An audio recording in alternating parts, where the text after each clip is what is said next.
Uyije mweshi ebene witu tumuyivuge ulemi witu yetamuhemka.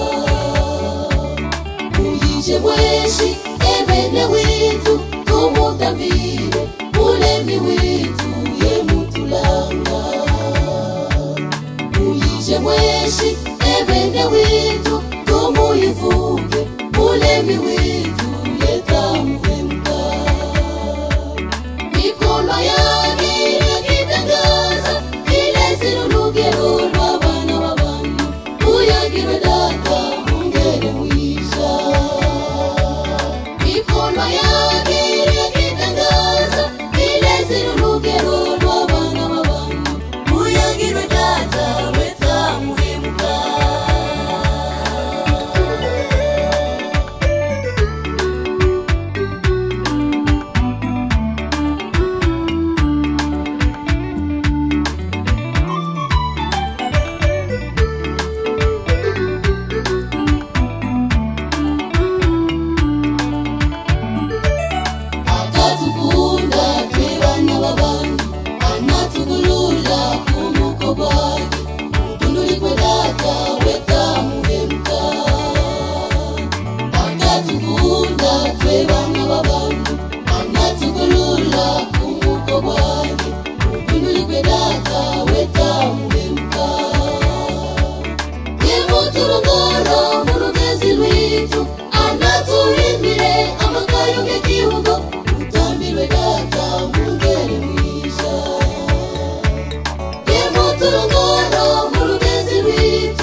Uyagirwe data mungere mwisha.